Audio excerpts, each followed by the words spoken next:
माया जाल में फंसे नारद। एक बार नारद जी को यह अभिमान हो गया कि उनसे बढ़कर इस पृथ्वी पर कोई दूसरा विष्णु भक्त नहीं है। उनका व्यवहार भी इस भावना से प्रेरित होकर कुछ बदलने लगा। वे भगवान के गुणों का गान करने के साथ साथ अपने सेवा कार्यों का भी वर्णन करने लगे। भगवान से कोई बात छुपी थोड़े ही रहती है। उन्हें तुरंत इस बात का पता चल गया। वे अपने भक्त का पतन भला कैसे देख सकते थे। इसलिए उन्होंने नारद को इस दुष्प्रवृत्ति से बचाने का निर्णय किया। एक दिन नारद जी और भगवान विष्णु साथ साथ वन में जा रहे थे। अचानक विष्णु जी एक वृक्ष के नीचे थक कर बैठ गए और बोले, भाई नारद जी, हम तो थक गए हैं, प्यास भी लगी है, कहीं से पानी मिल जाए तो लाओ। हमसे तो प्यास के मारे चला नहीं जा रहा है, हमारा गला सूख रहा है। यह सुनकर नारद जी तुरंत सावधान हो गए। उनके होते हुए भगवान भला प्यासे रहें। वे बोले, भगवान अभी लाए, आप थोड़ी देर प्रतीक्षा करें। नारद जी एक और दौड़ लिए। उनके जाते ही भगवान मुस्कुराए और अपनी माया को नारद जी को सत्य के मार्ग पर लाने का आदेश दिया। माया शुरू हो गई। नारद जी थोड़ी ही दूर गए होंगे कि उन्हें एक गांव दिखाई पड़ा, जिसमें बाहर कुएं पर कुछ युवा स्त्रियां पानी भर रही थीं। कुएं के पास जब वे पहुंचे तो एक कन्या को देखकर अपनी सुध बुध खो बैठे, बस उसे ही निहारने लगे। वह यह भूल गए कि भगवान के लिए पानी लेने आए थे। कन्या भी नारद जी की भावना समझ गई। वह जल्दी जल्दी जल से घड़ा भरकर अपनी सहेलियों को पीछे छोड़कर घर की ओर लपकी। नारद जी भी उसके पीछे पीछे जो लिए। कन्या तो घर के अंदर चली गई, लेकिन नारद जी ने द्वार पर खड़े होकर नारायण नारायण का अलख जगाया।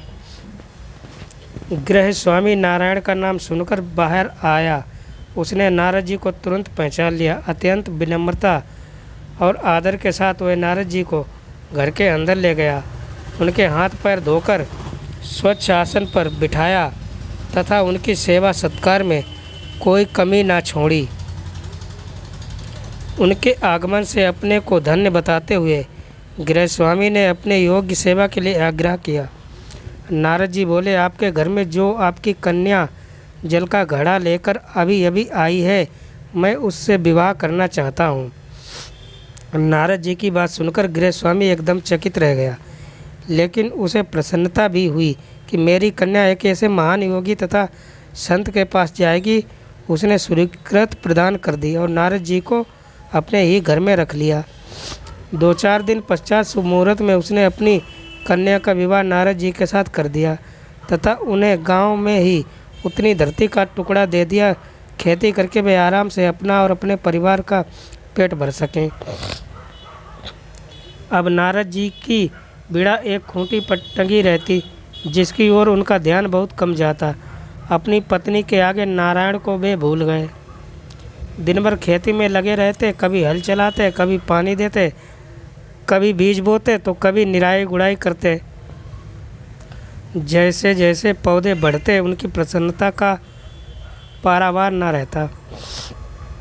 फसलें हर वर्ष पकती कटती, अनाज से उनके कोठार भर जाते। नारद जी गांव के एक संपन्न किसान माने जाने लगे।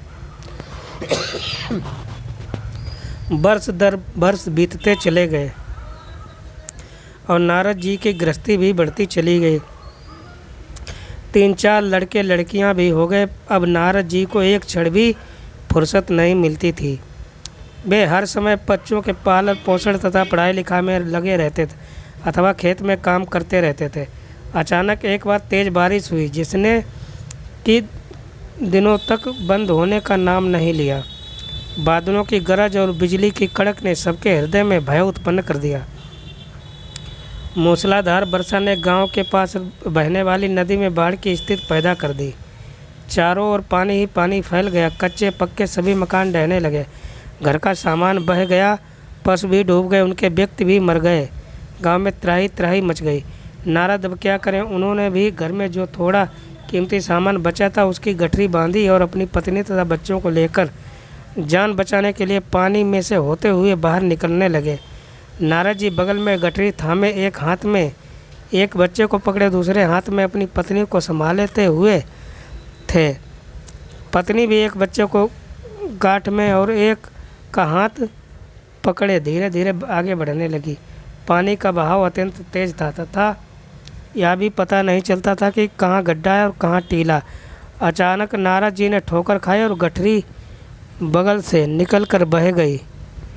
नारद जी गठरी कैसे पकड़ते, दोनों हाथ तो गिरे थे। मन मसोक कर सोचा कि कमा लेंगे। कुछ दूर जाने पर पत्नी एक गड्ढे में गिर पड़ी और गोद का बच्चा छूटकर बह गया।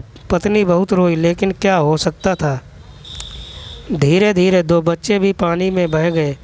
उन्होंने बहुत कोशिश की बचाने की, लेकिन कुछ न हो सका। दोनों पति पत्नी बड़े दुखी, रोते कलपते एक दूसरे को सांत्वना देते, कोई ऊंची जगह ढूंढते रहते। एक जगह आगे चलकर दोनों एक गड्ढे में समा गए। नारद जी तो किसी प्रकार गड्ढे से निकल आए, मगर उसकी पत्नी पता नहीं कहाँ चली गई। बहुत देर तक नारद जी उसे इधर उधर दूर दूर तक ढूंढते रहे, लेकिन व्यर्थ। रोते रट उनका बुरा हाल था। हृदय पति और बच्चों की याद करके फटा जा रहा था। उनकी तो सारी गृहस्थी उजड़ गई थी। बेचारे क्या करें, किसे कोसें, अपने भाग्य को या भगवान को। भगवान का ध्यान आते ही नारद जी के मस्तिष्क में प्रकाश फैल गया और पुरानी सारी बातें याद आ गईं। वे किस लिए आए थे और कहाँ आए गए। वो भगवान विष्णु तो उनकी प्रतीक्षा कर रहे होंगे। वे तो उनके लिए जल लेने आए थे और यहाँ गृहस्थी बसाकर बैठ गए। बरसों बीत गए गृहस्थी को बसने में, और अब सब नष्ट हो गया। क्या भगवान अभी मेरी प्रतीक्षा में उसी वृक्ष के नीचे बैठे होंगे। यहाँ सोचते ही बाढ़ नदारद हो गए। गांव अंतर्धान हो गया तो घने बन खड़े थे। नारद जी पछताते और शर्माते हुए दौड़े। देखा कुछ ही दूर पर उसी वृक्ष के नीचे भगवान लेटे हैं। नारद जी को देखते हुए उठ बैठे और बोले, अरे भाई नारद, कहाँ चले गए थे, बड़ी देर लगा दी, पानी लाए या नहीं। नारद जी भगवान के चरण पकड़कर बैठ गए और लगे अश्रु बहाने। उनके मुंह से एक बोल भी नहीं फूटा। भगवान मुस्कुराए और बोले, तुम अभी तो गए थे, कुछ अधिक देर थोड़े ही हुई है। लेकिन नारद जी को लगा था कि बरसों बीत गए। अब उनकी समझ में आया कि यह सब भगवान की माया थी, जो उनके अभिमान को चूर चूर करने के लिए पैदा की हुई थी। वे सोचने लगे, उन्हें बड़ा घमंड था कि उनसे बढ़कर त्रिलोक में दूसरा कोई भक्त नहीं है। लेकिन एक स्त्री को देखकर वे भगवान को भूल गए। उनको पछतावा होने लगा और उनका घमंड जरा सी देर में ढेर हो गया। वे पुनः सरलता और विनय के साथ भगवान के गुण गाने लगे।